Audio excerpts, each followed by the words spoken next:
Hello বন্ধুগণ, কেমন আছেন আপনারা সবাই? আজকের ভিডিওতে আমরা আলোচনা করে নিব যুব সাথী প্রকল্প নিয়ে। বন্ধুগণ, আপনারা হয়তো জেনে খুশি হবেন যে এপ্রিল মাসের 2 তারিখ থেকেই কিন্তু যুব সাথীর টাকা দেওয়া চালু হয়ে গেছিল। অনেক ব্যক্তি আছে যারা কমেন্টে লিখেছেন যে আমাদের 2 তারিখে পেমেন্ট চলে এসেছিল। অনেক কেউ স্ক্রিনশটও দিয়েছে আমাকে। বন্ধুগণ, তারপরে অর্থাৎ 2 তারিখের পরে অনেক ব্যক্তির কিন্তু অ্যাকাউন্টে টাকা আসেনি, হঠাৎ করে বন্ধ হয়ে গেছিল। অর্থাৎ 3, 4, 5, 6 তারিখে কোনো টাকা আসেনি। তারপর আবার 8 তারিখে কিন্তু পেমেন্ট আসা শুরু হয়েছে এবং মুখ্যমন্ত্রীর দিক থেকে খবর এসেছে যে 12 থেকে 14 তারিখের মধ্যে প্রত্যেকেরই অ্যাকাউন্টে টাকা ঢুকে যাবে।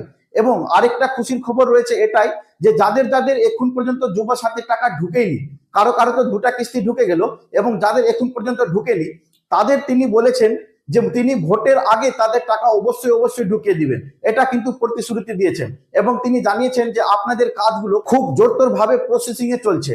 অর্থাৎ প্রসেসিং এর যে কাজ ছিল সেটা কিন্তু অনেক ক্ষেত্রে কমপ্লিট হয়ে গেছে এবং কিছু ক্ষেত্রে বাকি রয়েছে। তাই যেভাবে যেভাবে কমপ্লিট হচ্ছে সেভাবে সেভাবে কিন্তু টাকাগুলো ঢুকছে। ইতিমধ্যে 12 তারিখের পর থেকে যারা একটাও টাকা পায়নি তাদের কিন্তু অ্যাকাউন্টে টাকা ঢুকতে লেগে যাবে এবং 12 থেকে 14-র মধ্যে যারা প্রথম কিস্তির পেয়ে গেছিল তাদের দ্বিতীয় পেমেন্টও কিন্তু কমপ্লিট দিয়ে দেওয়া হবে।